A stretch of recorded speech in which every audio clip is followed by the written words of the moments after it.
L'actu du web, du digital, de l'intelligence artificielle et de la tech de ce joyeux lundi 17 mars 2025, c'est maintenant.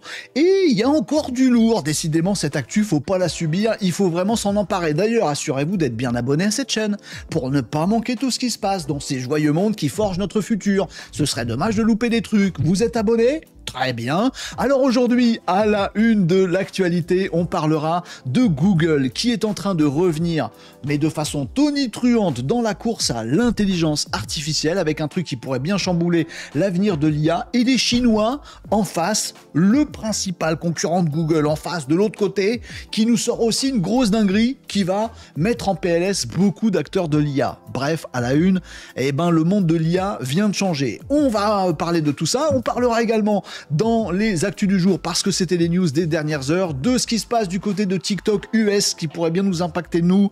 Et qu'est-ce qui va se passer ? Je vais tout vous dire juste après. On va également parler de Meta, qui est en train de faire une mauvaise dinguerie, à mon avis, mais vous me direz votre opinion là-dessus. Je vais essayer d'être très objectif en vous parlant des infos sur Meta, sur les réseaux sociaux et tout ça. Par contre, sur la neutralité, je vous garantis pas d'être neutre, mais vous êtes là dans les commentaires et vous pourrez contrebalancer mes opinions, si vous en avez envie, bien entendu. On va parler aussi de OpenAI qui fait un move assez hallucinant aux États-Unis.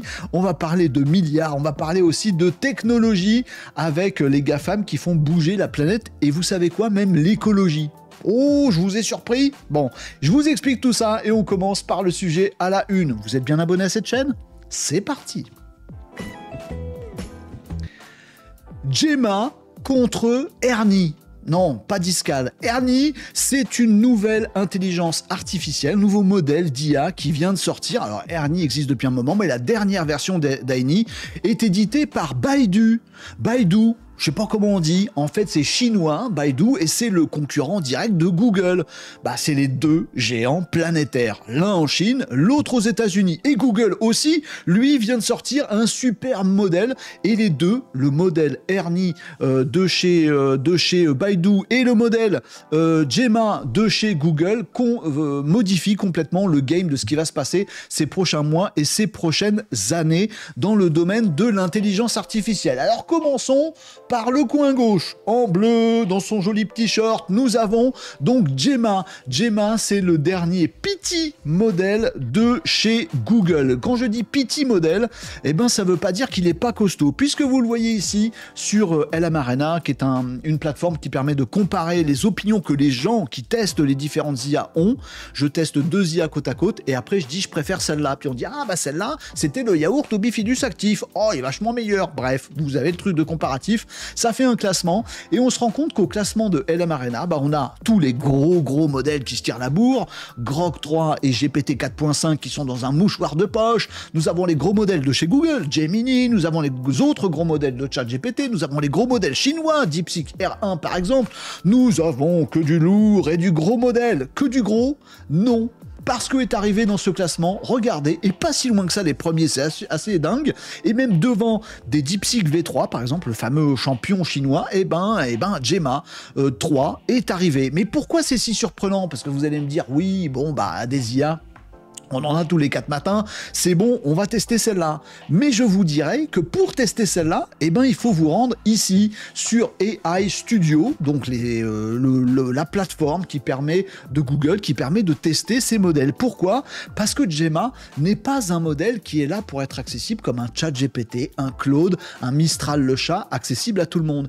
Gemma est un tout petit modèle. Il est fait pour être intégré à des sources. Il est open source à des choses. Il est open source. Il peut être téléchargé chez vous sur votre grosse bécane ou sur un serveur privé virtuel que vous avez vous. Pour les entreprises, c'est idéal. C'est un modèle petit format. Alors, il existe en 4 tailles. Oui, c'est comme chez le marchand de fringues. 1B, 4B, 12B, 27B. Celui que vous pouvez tester sur AI Studio de Google, vous pouvez y aller. Vous choisissez ici Create Prompt et vous choisissez bien le modèle qui se trouve tout en bas, parmi les modèles Gemma. Avant, il s'appelait Gemma 2. C'est juste au-dessus de ma tête. C'est à moitié caché. Mais vous l'avez là. Regardez le Gemma 3 27B. Le 27B, c'est la plus grosse taille de ce petit modèle, mais c'est quand même relativement léger et il surpasse les performances, comme vous l'avez vu dans le classement tout à l'heure, de par exemple DeepSeek R1, qui est un 670B. Bon, en gros, beaucoup plus gros, avec 24 fois moins de ressources et 80% d'empreinte carbone en moins. Gemma fait mieux que DeepSeek R1, le fameux DeepSeek qui avait plié le game en disant bah nous on est vraiment pas cher et regardez on a une alternative à ChatGPT. Et ben maintenant on a Gemma, des tout petits modèles. C'est en train de changer la donne. Google Mastodon sort Gemma 3, tout petit modèle. Donc demain, dans un an, dans 6 mois, je sais pas, tout le monde va installer Gemma 3 sur son PC, sur son ordi, sur son serveur à soi, dans les entreprises, un peu à la mode de Mistral, puisqu'ils font aussi chez Mistral des petits modèles super forts pour ça, et on va tous avoir notre IA chez nous. Du coup, plus besoin d'abonnement, peut-être à ChatGPT. Gemma 3 est à la hauteur des autres. Pourquoi se priver? Plus besoin de grands modèles, plus besoin d'abonnement, plus besoin d'entraîner des modèles gigantesques. Bref, c'est bon pour tout le monde, l'économie de la planète, sauf pour les GAFAM qui ont envie de se mettre des sous dans les poches. Ouais, mais Gemma est fait par Google et lui aussi, c'est le premier des GAFAM. Peut-être un grand changement de paradigme dans le domaine de l'IA avec l'arrivée de Gemma, et puis on peut imaginer que dans un an, dans 2 ans, il y aura des modèles encore plus performants, toujours aussi petits, mais encore plus balèzes que les gros. Bref, ça risque de changer la donne, et vous noterez, comme je l'ai dit tout à l'heure, qu'il y a une première taille de ce modèle qui est en 1B. C'est-à-dire c'est vraiment hyper léger. Alors le Gemma 3 27B, il a une large fenêtre de contexte, 16 fois plus importante que Gemma 2, donc on peut quand même lui donner plein d'instructions, etc. Mais le tout petit modèle, il a son intérêt aussi parce qu'on peut le mettre dans rien, dans un petit Raspberry, dans un petit robot qu'on fait nous-mêmes, dans un smartphone évidemment, dans des petits appareils. On aura de l'IA absolument partout avec cette révolution Gemma 3. Révolution parce qu'il est petit et open source, mais des modèles petits open source on en avait déjà, mais surtout parce qu'il est à la hauteur des grands malgré tout ça. Bref, c'est dingue. Google est peut-être en train de faire un changement d'opérer, de déclencher un changement radical de ce que sera l'IA demain dans nos petites vies. Téléchargeable bien sûr sur Hugging Face, sur Ollama, pour l'intégrer où vous voulez, bref, des plateformes qui vous permettent de récupérer des modèles open source packagés, les installer sans être trop geek. Un peu quand même geek, mais bon, ça devrait passer. Google fait ça et se dit, c'est bon, j'ai l'hégémonie future sur l'intelligence artificielle, on est peinard pour quelques mois. Que nenni, nous dit Ernie. Ernie, c'est donc la dernière version, enfin c'est le modèle de Baidu. Baidu, c'est le géant chinois du web. En Chine, ils n'ont pas Google, ils ont Baidu. Et Baidu, c'est une méga entreprise à la mode Google, mais du côté de la Chine. Et ça fait un petit moment qu'ils ont un modèle d'IA, comme tout le monde, qui s'appelle Ernie. Sauf qu'il cassait pas 3 pattes à un canard, Ernie. Et ben, il est sorti maintenant et vous le trouverez ici. Alors il s'appelle Yiyan, Y-I-Y-A-N. J'allais vous dire, comme vous le voyez écrit à l'écran, bah oui, mais c'est du chinois. Bah oui, c'est un peu le problème, c'est que c'est chinois. Est-ce que je peux faire traduire ? Ouais, ce sera pas parfait, mais bon, voilà. Donc, sur Baidu, on va vous dire que ce nouveau modèle, c'est 2 nouveaux modèles de Ernie, en fait. J'appelle pas comme ça la traduction. Il y a le 4.5 et le X1. Le 4.5, il est ouf, puisque on nous dit du côté de chez Ernie 4.5, voilà le petit benchmark, qu'on est plus fort que GPT-4o en mode multimodal, parce que cette IA Ernie 4.5 chinoise, elle est multimodale, elle accepte en entrée du son, de l'image, du texte évidemment, en sortie également, et même de la vidéo en entrée, ce que d'autres ont beaucoup de mal à faire. Bref, il est vraiment multimodal, il plie vraiment les boards, là, les trucs de comparatif par rapport à GPT-4o, et vous allez me dire, bon, c'était couru d'avance, les Chinois, ils sont revenus à la hauteur des Américains. Non, c'est pas que ça, puisque Ernie, les amis, est également disponible en mode X1. C'est un autre modèle, qui est un modèle qui réfléchit, voilà, qui fait de la recherche approfondie, qui fait de la chaîne de pensée, bref, comme les plus gros modèles O1, O3 de chez ChatGPT. Donc sur tous les terrains, Baidu, avec ses 2 modèles Ernie, est en train de plier de game. Et pour ce qui est de la sortie classique, chatbot, LLM, sortie texte, là aussi, il y a des comparatifs où on compare même avec DeepSeek V3, ce modèle chinois, DeepSeek, qui avait plié le game il n'y a pas très longtemps, et il est comparé maintenant à Ernie de Baidu. C'est-à-dire que même les entreprises chinoises, oui, pourquoi pas, se font concurrence entre elles, saine concurrence qui les pousse vers le haut, et à tel point le haut que vous voyez que la barre rouge, elle est souvent supérieure aux autres barres, notamment GPT-4o, et aussi le tout dernier modèle qui a été tellement douloureux à accoucher pour OpenAI, GPT 4.5. Il a coûté très cher, il est très compliqué technologiquement, techniquement, en termes de ressources à entraîner et même à servir dans l'inférence de GPT 4.5. Ils ont beaucoup de mal chez OpenAI. Et ben voilà, arrive Ernie 4.5 et il plie les petits Américains. Et bien sûr, le clou du spectacle, c'est que d'une part, Ernie est disponible directement sur le site que je vous ai montré tout à l'heure, mais vous n'allez pas pouvoir y aller très longtemps. Il est disponible gratuitement. Ah oui, là vous voulez de l'agressivité commerciale, là vous en avez, c'est gratos, voilà. Vous allez sur Baidu, sur Ernie. Alors le seul petit problème pour nous autres, les non-chinois, c'est qu'il vous faudra un numéro de téléphone chinois. Bah débrouillez-vous.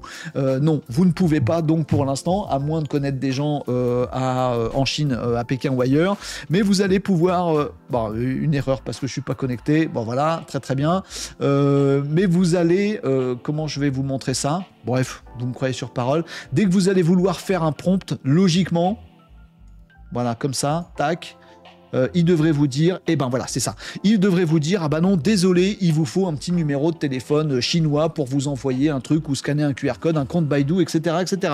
Pour les Chinois, donc, cet outil, cette IA est gratos.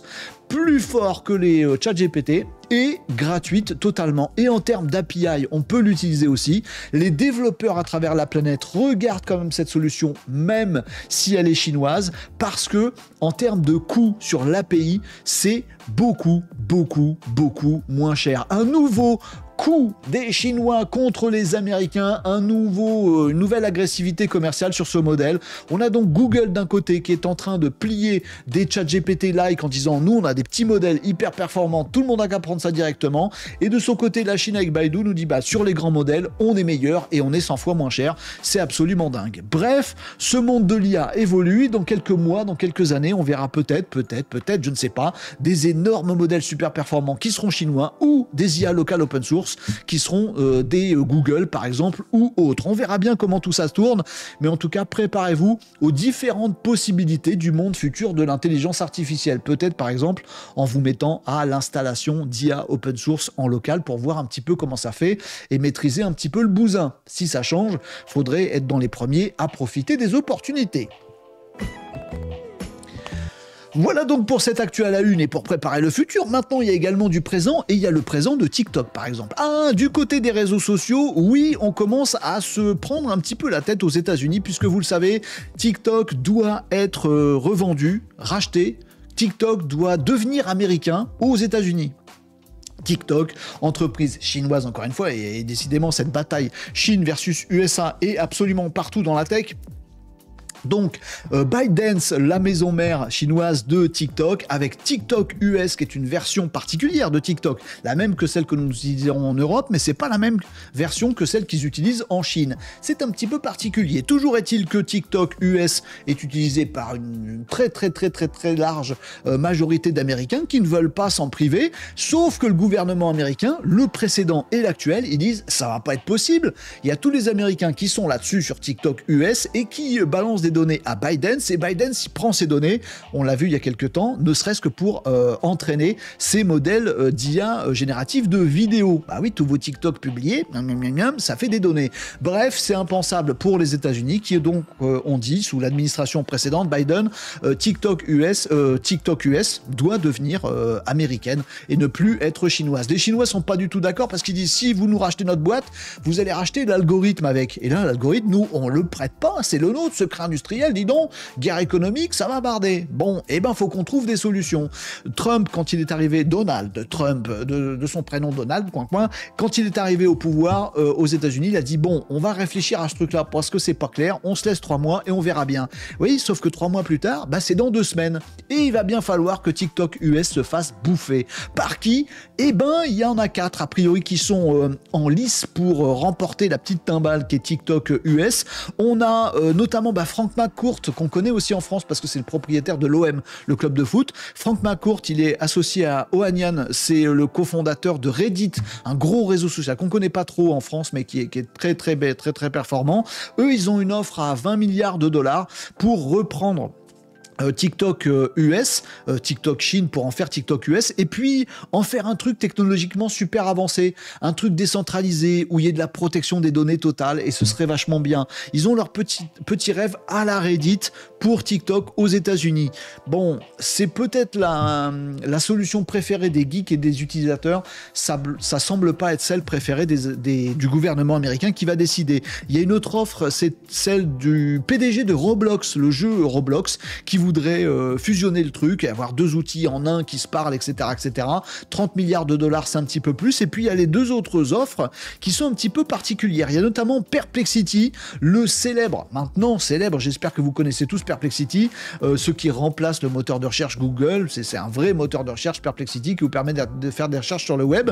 Ils s'élargissent, ils sont en train de sortir des fonctionnalités partout et ils aimeraient bien avoir TikTok. Pour faire quoi ?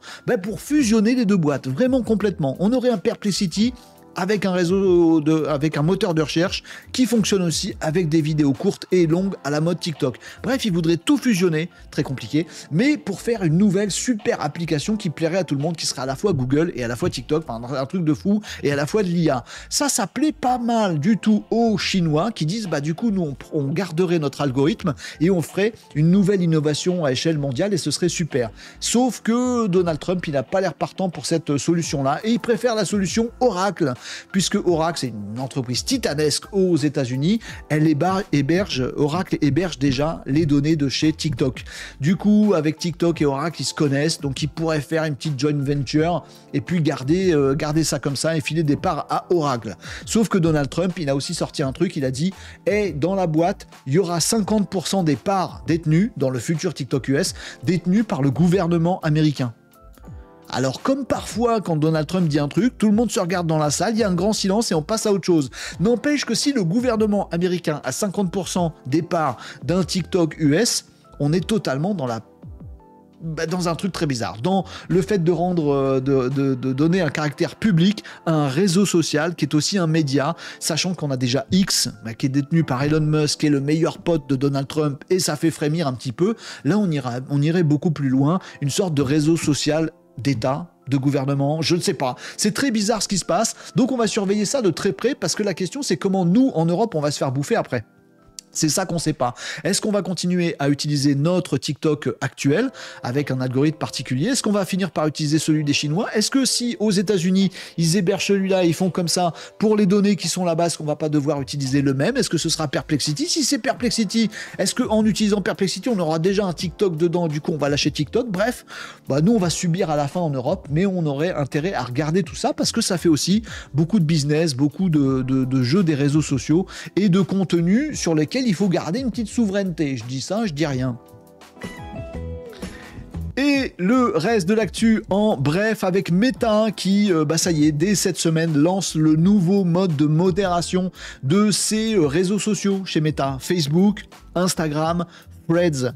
Vous le savez, depuis l'investiture de Donald Trump, Meta a expliqué, Mark Zuckerberg a expliqué qu'il allait passer au même principe que celui qui a lieu sur X, c'est-à-dire on arrête de modérer, on arrête de surveiller ce que disent les gens, on arrête de dire si ce qu'ils racontent sur Facebook c'est légal ou pas légal, c'est pas qu'on s'en fout, c'est que les gens ils ont qu'à se modérer eux-mêmes, puisque c'est le cas sur X et que, disent-ils, ça marche très bien sur X.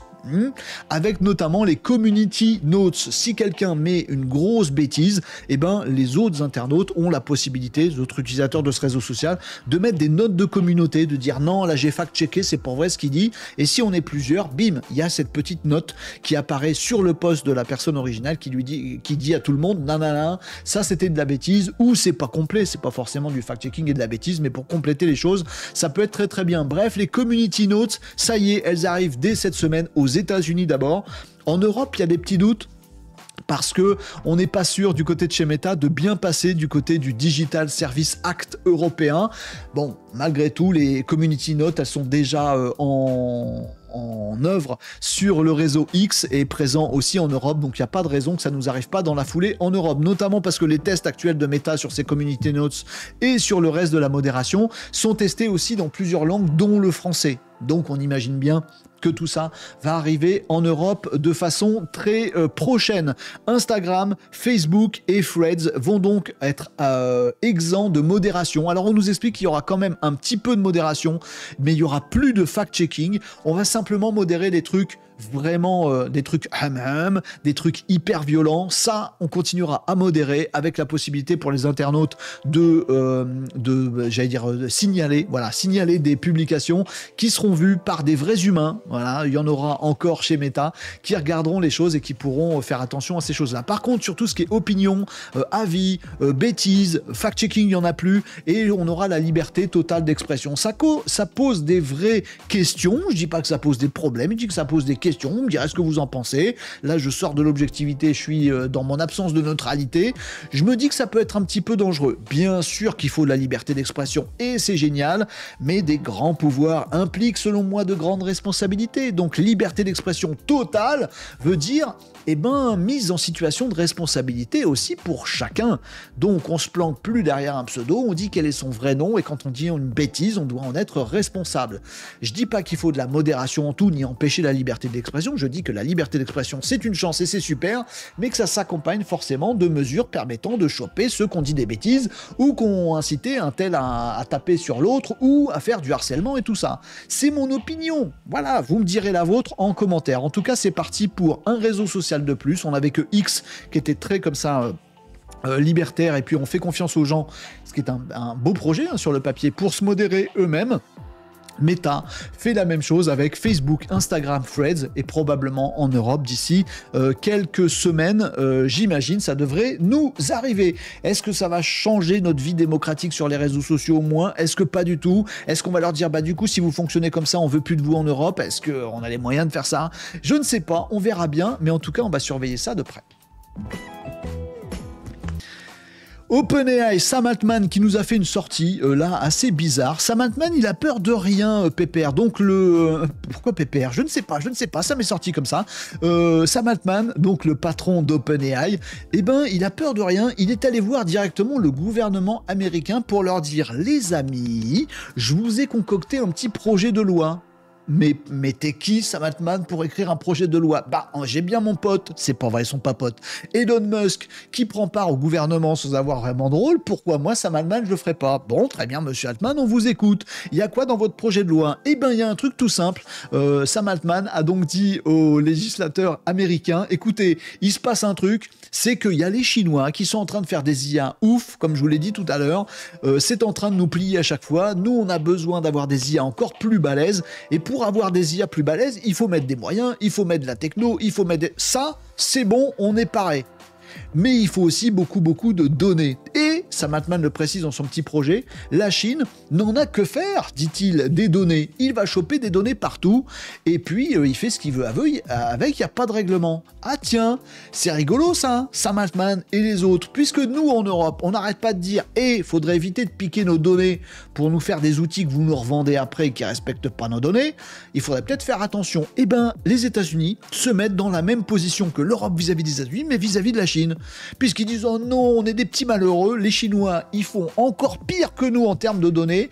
Est-ce qu'on pourrait, nous a dit Sam Altman, s'il vous plaît, les chefs du gouvernement américain, est-ce qu'on pourrait, s'il vous plaît, avoir un passe-droit? Tout à fait, nous, OpenAI, être exempt de tout ce qui est réglementation. Comme ça, on peut piquer de la donnée à tout le monde. On a besoin d'avoir une IA qui est supérieure à celle des autres pays qui sont un petit peu ennemis de nous. On a besoin d'avoir les meilleures IA aux États-Unis. Donc, s'il vous plaît, donnez-moi l'autorisation de bouffer toutes les données, y compris les données personnelles, y compris les œuvres protégées, y compris les données médicales et les données de santé, tout. Je veux tout.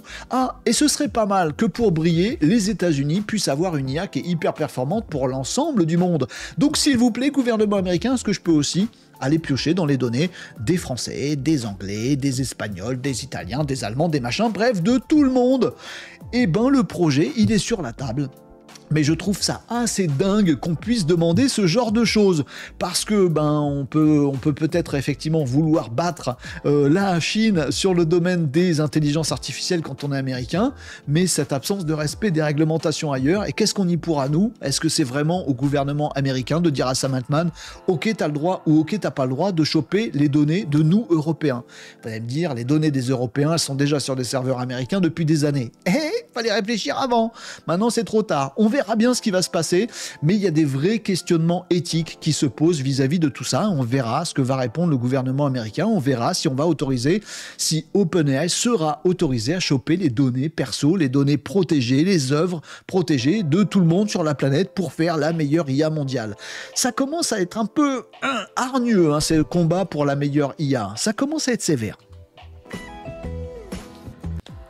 Allez, deux petites news tech, cette fois-ci, du côté de OpenAI, encore une fois, simplement pour vous dire que oui, le torchon brûle un petit peu entre OpenAI et Microsoft. Ils sont pas fâchés. Non, le torchon brûle, c'était exagéré. Disons que ils commencent à vivre leur vie de façon indépendante. OpenAI est très très copain avec Microsoft. Microsoft a beaucoup investi dans OpenAI et très largement a énormément de parts chez OpenAI. Bon, l'architecture technique de Microsoft ne suffit plus à OpenAI. Le dernier modèle de chez OpenAI, donc ChatGPT 4.5, nécessite beaucoup de ressources. D'une part, à entraîner, ça a été un truc de dingue. Ils ont dû connecter entre eux plusieurs data centers pour l'entraînement de l'IA, c'est un truc de fou. Mais même pour l'inférence, pour servir le service de l'IA, c'est très compliqué, ça nécessite beaucoup de ressources. Ouï. Et Microsoft les a pas tous. Bon, Microsoft a décidé d'alléger le contrat avec OpenAI, d'un commun accord d'ailleurs, puisque Microsoft commence à développer et entraîner ses propres modèles d'IA de raisonnement, comme ChatGPT, mais c'est pas ceux de ChatGPT, ce sera ceux de Microsoft. Et de son côté, OpenAI commence à conclure des contrats pour l'architecture serveur et tout ça, qui ne soient pas des contrats Microsoft. Oui. Et le premier contrat de ce genre, il pèse quand même 12 milliards de dollars. C'est énorme, et c'est donc OpenAI avec CoreWave. CoreWave, c'est une entreprise qui est spécialiste là-dedans, data center uniquement, ils font que ça. D'ailleurs, OpenAI va prendre des parts aussi dans cette boîte qui fait des data centers. Ils ont 13 centres de données aux États-Unis, ils en ont 2 également en Angleterre. Pour mettre un pied dans l'Europe, c'est plutôt pas mal. En tout cas, OpenAI a fait ce deal sur 5 ans à hauteur de un petit peu moins de 12 milliards de dollars, si mes souvenirs sont bons, avec quelqu'un d'autre que Microsoft. Comme quoi, le monde de l'IA, c'est aussi des alliances qui se créent, qui se perdent, qui sont assez souples. Et quand on essaie dans notre intérêt, on peut aller un petit peu voir ailleurs. Ça fait 12 milliards, le prix de l'infidélité de OpenAI avec Microsoft. Non, après, c'est la vie de ces GAFAM qui sont toutes un peu ennemis et qui sont toutes un peu partenaires également. C'est peut-être la force des Américains. On verra comment tout ça évolue. En tout cas, OpenAI va continuer à avoir énormément de puissance de calcul. Et toute cette puissance de calcul, c'est pas bon pour la planète. Est-ce qu'on en parle une fois de temps en temps de ces histoires d'empreinte carbone, d'écologie, notamment d'énergie? Parce qu'il faut énormément d'énergie pour absorber ce boom de l'intelligence artificielle qui repose essentiellement aujourd'hui sur l'entraînement et l'inférence sur des très très gros data centers avec des projets titanesques qui bouffent un tas d'énergie. C'est pas forcément le problème des IA, c'est le problème des data centers qui mangent beaucoup d'énergie. Eh bien les amis, les Américains ont trouvé la solution et ça s'appelle le nucléaire. Oui, c'est pas nouveau. Aux États-Unis, c'est compliqué, sachez-le, puisque le mix énergétique des États-Unis, il est très différent de celui de la France. Ils ont fait pas mal d'investissements au début du nucléaire, puis ils ont laissé un petit peu tout tranquillou bilou, sans en faire beaucoup plus aux États-Unis. Sauf que maintenant, avec ce qui se passe autour des data centers de l'IA, Google, Amazon, Meta et d'autres également qui font des initiatives, en tout cas ces trois-là, ils ont signé le fait de vouloir tripler les capacités nucléaires des États-Unis d'ici ces 15 prochaines années. Le projet est absolument titanesque, ça s'appelle Large Energy User Pledge.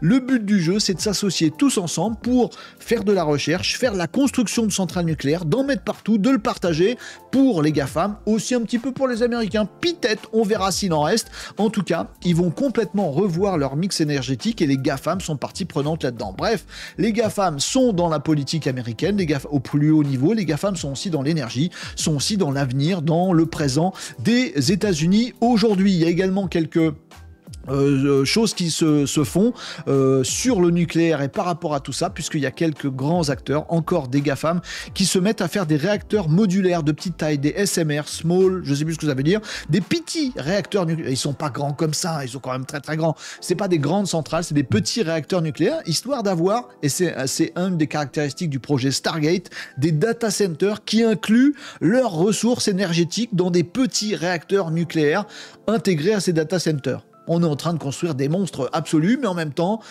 c'est de l'énergie qui coûte moins cher aux États-Unis, moins cher écologiquement, j'entends, mais aussi économiquement, qui coûte aussi beaucoup moins cher en empreinte carbone que le mix énergétique actuel des États-Unis, même si l'éolien et le solaire commencent à prendre leur part. Il y a encore beaucoup d'énergie hyper carbonée aux États-Unis. Ça va peut-être faire du bien à la planète. En même temps, si on faisait pas tous ces data centers, ça pourrait faire du bien. Mais oui, mais Renault, faut bien les faire. Mais regardez, les Chinois, ils arrivent à sortir des modèles plus balèzes que ceux des Américains en Chine. Et du coup, les Américains peuvent plus assurer.